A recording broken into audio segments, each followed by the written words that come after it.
and welcome to Conscious Curiosities, where we unlock the wisdom of the universe which lies within us. I'm Maria Luz, your host, a certified hypnotist, astrologer, and psychic medium. Today's episode is entitled The Lunar Nodes in Astrology, Part 1.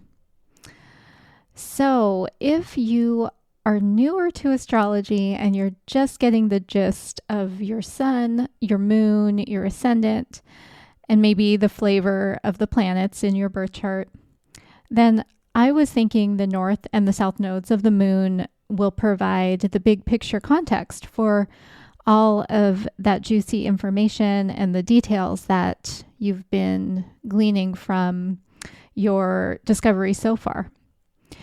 There's a lot to be said about the nodes in astrology. So I'm going to break this up into 2 episodes. When I was taking my little break this summer and I had banked some episodes, I did those shorter ones that were on the elements in astrology, and I really liked that shorter format. So I think these will probably be each, I don't know, maybe around 20 minutes. So yeah, we'll see how that goes. But I may be splitting more topics into series, just so that they're not, 45 minutes or longer, which was what I was veering towards. So technically, the nodes are not physical bodies at all, like the planets are, but they're points in the sky that are formed by the moon's orbit around the Earth as it intersects with the Earth's path around the sun. They're always 180 degrees apart from one another, and they change signs every 18 months, and they move in retrograde manner relative to the Earth's motion. So while you'll see that in transits, the planets are moving counterclockwise, except when they're in retrograde, the nodes are always moving the opposite direction. So, for example, at present, which is August 2024, the nodes are in Aries and Libra, because again, they're always in those opposite signs, and they're going to move what we might consider backwards into Pisces and Virgo in January of 2025. And also the eclipses happen at the nodes. So what they mean, what they offer a glimpse into is really our soul's plan for this life and how it fits into the larger plan for its evolution. And not only for the evolution of that soul, but there are hints as to how that fits into, the collective evolution. Because again, if we zoom out, astrology, even though people perhaps, in the last 50 years or whatever, made it into a way to explore the self and understand yourself better, that's really more of a modern interpretation, I guess I would say. And it's really more objective than that and more long-term. So they're not, therefore, a hack or a cheat code for, say, moving up an evolutionary rung for your soul. If it were that easy, I'm sure some of those really greedy billionaire white male company owners out there would have bought those cheat codes. But again, remember, as I mentioned, we're all part of a collective, and I've come to think of it almost as this never-ending experiment for how much we can evolve, kind of how amazing can we make things if we are all sincerely acting in the interest of our best and highest good. And there's an intersection with the individual and the collective there. So we can't do our soul's work in a vacuum. Life will present us with conditions through other people and circumstances, often in cycles or patterns.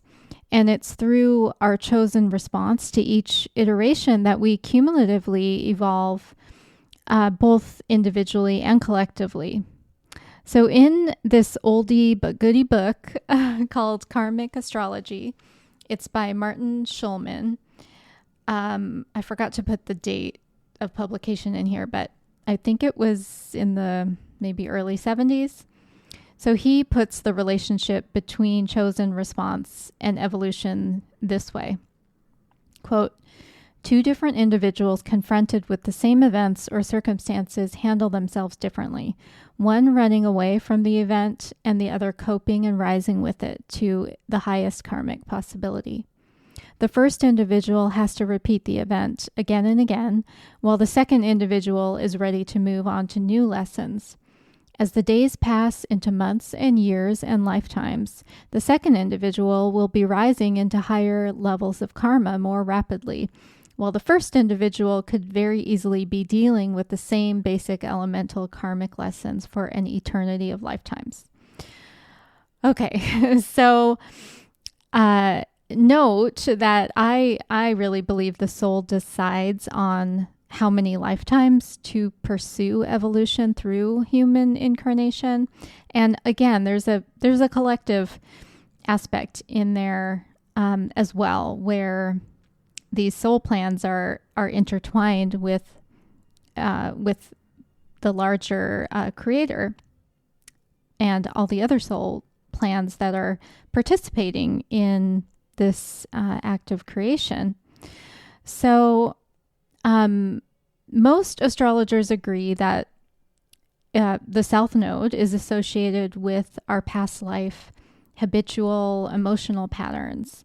And this is, again, I'm kind of talking about, when I say most astrologers, I think, most modern, maybe Western astrologers. So those past life habitual emotional patterns, the outcome of those have resulted in these past choices. And because we tend to want to remain in the realm of the known, we continually assign the same meanings to emotions and have made these same choices again and again. So therefore, the beliefs and behaviors inherent in the South Node's astrology have essentially become our nature. So some astrologers who, if they want to avoid talking about past lives, when they explain the South Node to their clients, they just say, this is what you come in with. These are your inherent abilities, tendencies, things like that. Another way to think about it. Because as you can imagine, we are not all blank slates, and clearly some people have talents much further developed than others. Just we're in the middle of the Olympics. That's kind of a good example. So even if we become aware of these patterns and seek to investigate them in order to understand them, we often get sort of hypnotized back into that old schema, and we forget that we're only meant to delve into those patterns for understanding, not to start reliving them again. And instead, we find ourselves, if we fall into that trap of getting on that well-worn path and reliving it, we kind of mistake that as the actual purpose of our existence. So we're kind of remaining in that South Node way of being and choosing.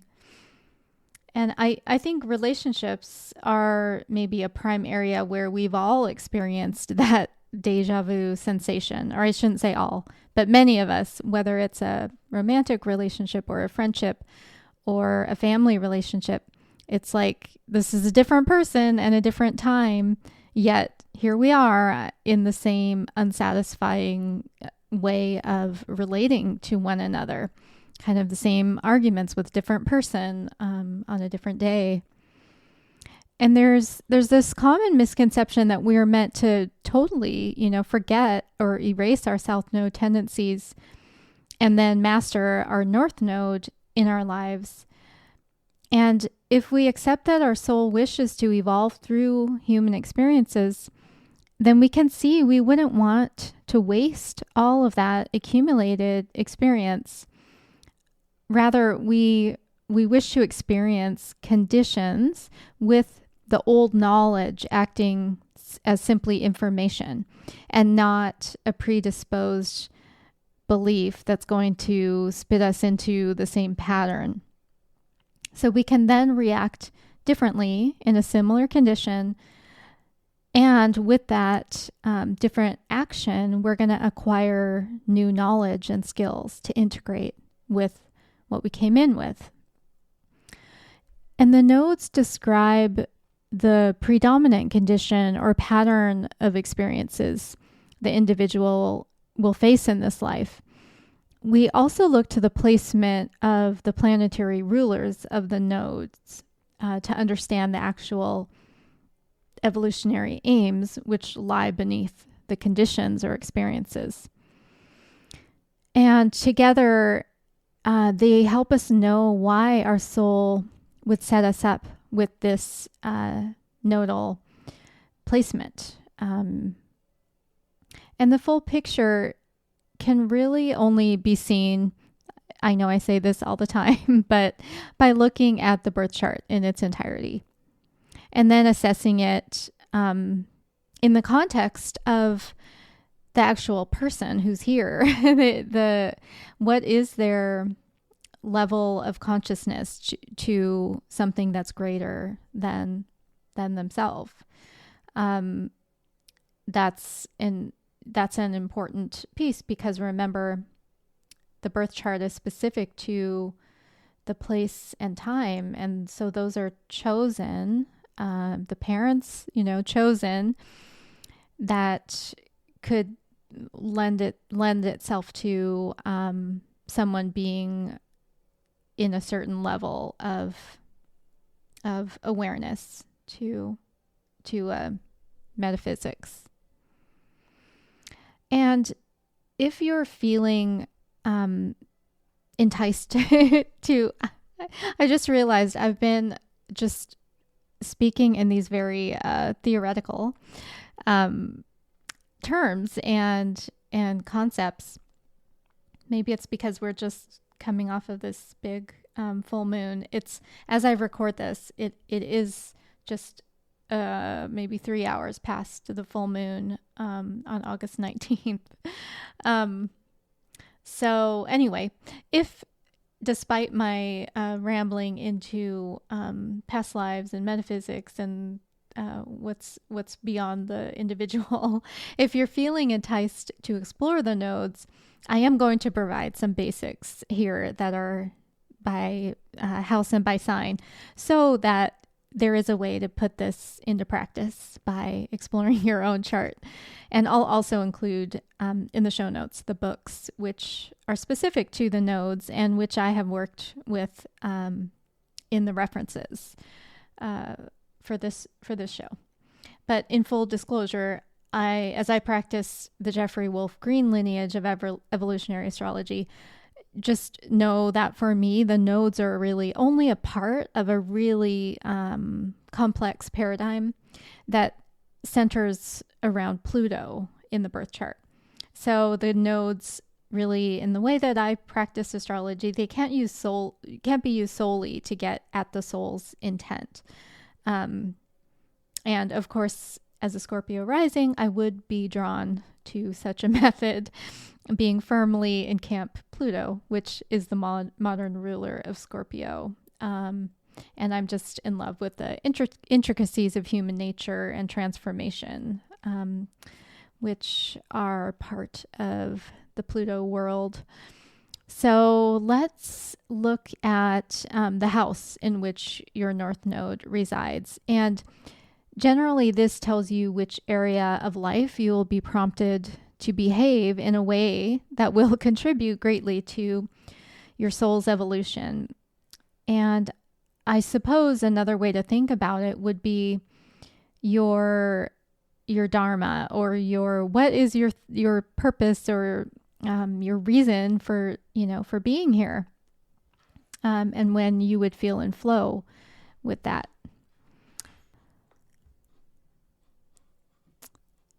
And you will also need to be fully aware of the house in which your south node resides, which is the opposite. And remember, just because they're on the opposite sides of the wheel doesn't mean they don't share anything in common. In fact, it ties them together with a common theme. And so if you work at this theme in a heart-centered way over your lifetime, you will experience tremendous growth and perhaps even a dramatic transformation. And I raise my hand there as someone who's been through that. And to some degree, you can extrapolate to the sign of your north node by looking at the sign associated naturally with the house that I raise. So, for example, the first house is always associated with Aries being the first sign, and the second house with Taurus being the second sign, third house with Gemini, etc. And you think of the sign more as the attitude or the approach you are being asked to gain experience with, if not mastery of, in this life. And the depth comes when the signs and the houses of your nodes are synthesized. And that is just, more, maybe a little more advanced, but I have confidence in everyone here. And I'll give an example of this from my own life when we get to the fourth house. And in this first installment, because again, I don't want these episodes to be too long, I will go through the fourth house. So here we go. The first house, or Aries, North Node. You may find yourself easily in relationships of a certain dynamic. You have experienced your identity only as something relative to another person, or at least dependent on receiving their love or engagement when you behave a certain way. So pleasing other people is an unconscious motivation, and this may have led you to holding resentment at the people you are in relationship with, while at the same time not really being able to disengage for fear of losing yourself. Because remember, you've kind of determined that you only exist in a relationship. So the North Node here pushes you to be confident that your own desires will bring you love and a life worth living. And you may repel people if you start doing your own thing, and that will scare the crap out of you. But would you rather be an accessory for others to put on just when you match them? Or would you rather create your own style and way of doing your life's work, even if it does scare you? And ironically, when you are transparent about your own desires, you will experience more harmony in relationships. You'll actually attract people who like the real you, not the fake you. So the second house, Taurus North Node, you are adept with the messy human condition, crisis, trauma, gossip. And I dare say you may enjoy being a spectator, if not a player, in arenas where the stakes require losing big, some kind of transformation, whether it be money or power or people. And while in this mode, you don't have to face your own source of security because it comes through status via others, whether it's their stuff or information on them, etc. And with the North Node here, your attention is needed on your own assets and being your own source of comfort and security. And the prerequisite is to understand why you value what you do. And it's really saying, if push comes to shove, can you stand on your own 2 feet and provide for yourself? And feel that you have enough without grasping outside of yourself. And then the third house, or Gemini North Node, you're being asked to zoom in, to get curious about your immediate neighborhood or environment, and to stop feeling what you are seeking is out there somewhere far away or in a higher philosophy, and instead listening to the person in front of you, or looking at the street that you're on. And after lives in which your position maybe gave you the freedom to just intuit what was morally true for others, or maybe you spent endless time just kind of seeking the capital T truth of life. Now you're being asked to come to enjoy life more as a boots on the ground participant in the practical conversations, rather than as an observer or someone on high. And so be aware of opportunities to mingle with just the quote common folk, meaning the people who you interact with every day, and be curious about that, because that's where your growth will come. And then the fourth house, or Cancer North Node, something will force you to examine why you are always the responsible one, why you are unable to express your true feelings and tend to equate acknowledgement of achievements with love. Maybe your dysfunctional family of origin causes you to escape that feeling of being out of control and seek solace in less emotionally vulnerable environments, such as work.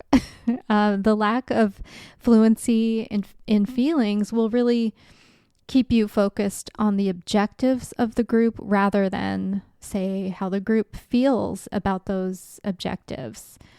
And if you stay in this pattern, you'll never experience the care and security that can be derived from family. So again, these things are filled with ironies. So in like having maybe a dysfunctional family, you hide out in your career, yet what you really seek is that care and security. But because of your approach, with that career, you don't actually ever experience it. And it can also push you to expand your definition of family. And maybe you are vulnerable with your coworkers, and that becomes a family to you. And yeah, as I mentioned, I would use my own nodal placements as an example, to give you something to chew on, I guess, or do with your own, to do some similar analysis with your own. However, since we're getting towards 25 minutes, I'm going to stop it here, and I will pick up the next episode with my own example. And I hope you are now partially empowered to be consciously curious about the lunar nodes. And if you like this podcast and you're learning something, please share it so that you have other people to talk with about astrology.